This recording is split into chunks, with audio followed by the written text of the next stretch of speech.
Hello friends, रितूस किचनमध्ये तुमचं पुन्हा एकदा स्वागत। आज आपण ताजा मटारपासून कचोरी कशी बनवायची ते बघणार आहोत। एकदम मस्त व क्रिस्पी अशी ही कचोरी बनते। त्यासाठी इथे मी एका मिक्सरच्या ग्राइंडिंग जारमध्ये एक बाउल स्वच्छ धुवून घेतलेले वाटाणे टाकलेले आहेत। 3 हिरव्या मिरच्या घेतलेल्या आहेत। तुम्ही तुमच्या आवडीनुसार हिरव्या मिरचीचे प्रमाण कमी किंवा जास्त करू शकतात। 3 ते 4 लसणाच्या पाकळ्या, 1 इंच आल्याचा तुकडा घेतलेला आहे, तोही आता आपण मिक्सरच्या ग्राइंडिंग जारमध्ये टाकून घेणार आहोत। त्यानंतर यामध्ये आपण थोडीशी कोथिंबीरही टाकून घेणार आहोत। पाव चमचा बडीशेप टाकायची आहे। बडीशेपने खूप छान असा फ्लेवर येतो। अर्धा चमचा साखर टाकायची आहे।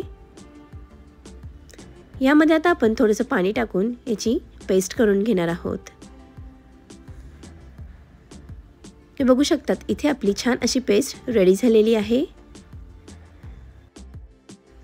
चला आता आपण पुढची प्रोसेस करूया।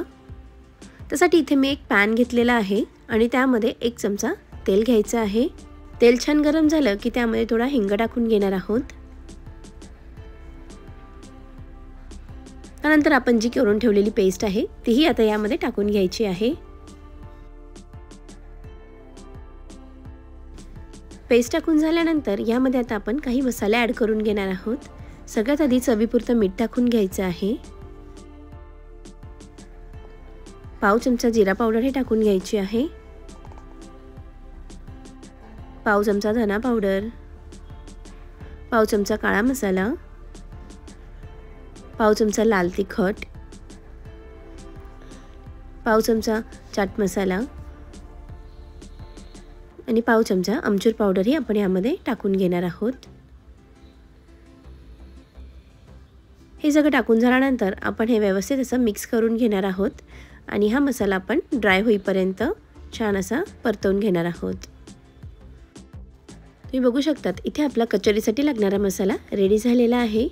हा मसाला जोपर्यंत थंड होत आहे तोपर्यंत आता आपण डो तयार करून घेणार आहोत। डोसाठी इथे मी 1 कप मैदा घेतलेला आहे। त्यामध्ये आता आपण अर्धा चमचा ओवा हातावर क्रश करून टाकून घेणार आहोत, म्हणजे त्याचा छान फ्लेवर येईल। त्यानंतर यामध्ये आता आपण चवीपुरतं मीठ टाकून घेणार आहोत। 1 चमचा तेलही टाकून घ्यायचं आहे।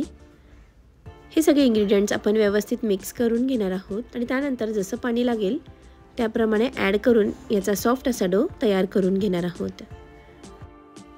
जोपर्यंत आपली कचोरी रेडी होत आहे तोपर्यंत ज्यांनी कोणी अजून रितूस किचनला सबस्क्राईब केलं नसेल तर त्यांनी प्लीज सबस्क्राईब करा, बेल आयकॉन प्रेस करा, जेणेकरून प्रत्येक येणाऱ्या नवीन रेसिपीजचे नोटिफिकेशन तुम्हाला सगळ्यात आधी मिळतील। तुम्ही बघू शकतात, इथे आपला कचोरीसाठी लागणारा सॉफ्ट असा डो रेडी झालेला आहे। तो आता आपण 10 मिनिटं साईडला ठेवणार आहोत। इथे आपला कचोरीसाठी लागणारा मसालाही थंड झालेला आहे। तो आता आपण एका प्लेटमध्ये काढून घेणार आहोत आणि आपल्याला जेवढ्या साईजच्या कचोरी हव्या आहेत तेवढ्या साईजचे त्याचे गोळे करून घेणार आहोत। व्यवस्थित असं बॉल तयार करून घ्यायचा आहे, म्हणजे आपल्याला कचोरी स्टफ करण्यासाठी अगदी सोपं पडतं। सगळे बॉल ह्याचप्रमाणे आपल्याला रेडी करून घ्यायचे आहेत। हे बघू शकतात, इथे आपले सगळे बॉल्स रेडी झालेले आहेत। चला आता आपण डोही त्याचप्रमाणे तयार करून घेणार आहोत। व्हिडिओमध्ये सांगितलेल्या प्रमाणात साधारण आपल्या 6 मीडियम साईजच्या कचोऱ्या रेडी होतात। चला आता आपण यामधून कचोरी तयार करून घेणार आहोत। डो जो आहे तो व्यवस्थित असा स्प्रेड करून घ्यायचा आहे आणि मसाल्याचा जो बॉल आहे तो सेंटरला ठेवून व्यवस्थित अशी आपली कचोरी क्लोज करून घ्यायची आहे। व्हिडिओमध्ये दाखवल्याप्रमाणेच कचोरी व्यवस्थित अशी तयार करून घ्यायची आहे। इथे आपली एक कचोरी रेडी झालेली आहे। याचप्रमाणे आता आपण बाकी सगळ्या कचोरी फिल करून घेणार आहोत। तुम्हाला जर माझ्या रेसिपीजचे व्हिडिओ आवडत असतील तर प्लीज जास्तीत जास्त लाईक करा, शेअर करा, कमेंट करा आणि चॅनल सबस्क्राईब करायला विसरू नका। इथे आपल्या सगळ्या कचोऱ्या फिल करून झालेल्या आहेत। चला आता आपण या व्यवस्थित अशा लाटून घेणार आहोत। अगदी हलक्या हाताने या कचोऱ्या आपल्याला स्प्रेड करून घ्यायच्या आहेत।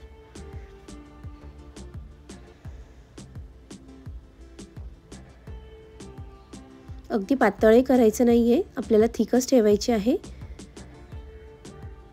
याच पद्धतीने आता आपण बाकी सर्व कचोऱ्या तयार करून घेणार आहोत। अगदी मस्त व झटपट आणि अगदी कमी साहित्यात बनणारी अशी ही रेसिपी आहे।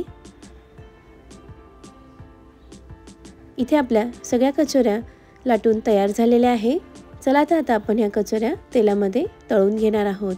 सगळ्यात आधी तेल गरम करून घ्यायचं आहे आणि त्यानंतर आपल्याला ह्या कचोरी मीडियम फ्लेमवर छान गोल्डन ब्राउन व क्रिस्पी होईपर्यंत तळून घ्यायच्या आहेत। तुम्ही बघू शकतात आपली कचोरी इथे फुलायला सुरुवात झालेली आहे। व्हिडिओमध्ये दाखवल्याप्रमाणे छान अशा कचोऱ्या तळून रेडी करून घ्यायच्या आहेत। मस्त क्रिस्पी व छान अशा या रेडी होतात। इथे आपली पहिली कचोरी छान क्रिस्पी व गोल्डन ब्राउन अशी रेडी झालेली आहे। ती आता आपण एका प्लेटमध्ये काढून घेणार आहोत। ह्याच पद्धतीने बाकी सगळ्या कचोऱ्या आपण फ्राय करून तयार करून घेणार आहोत। खूप मस्त व झटपट अशा या कचोऱ्या रेडी होतात।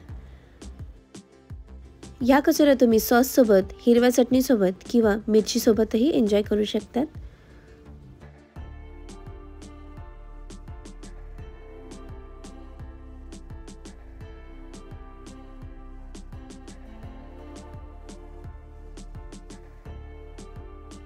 तुम्ही बघू शकतात इथे आपल्या गरमागरम क्रिस्पी व मस्त अशा मटार कचोरी एन्जॉय करण्यासाठी रेडी झालेल्या आहेत। तर ही रेसिपी तुम्ही नक्की ट्राय करा आणि तुम्हाला कशी वाटली हे कमेंट बॉक्समध्ये कळवायला विसरू नका। तुम्हाला एक कचोरी मी इथे ओपन करून दाखवते। तुम्ही बघू शकतात किती मस्त अशी ही कचोरी आपली रेडी झालेला आहे आणि मसालाही सगळीकडे असा स्प्रेड झालेला आहे। रेसिपी बघितल्याबद्दल धन्यवाद। पुन्हा भेटूया अशाच एका नवीन रेसिपी सोबत। तोपर्यंत बाय बाय।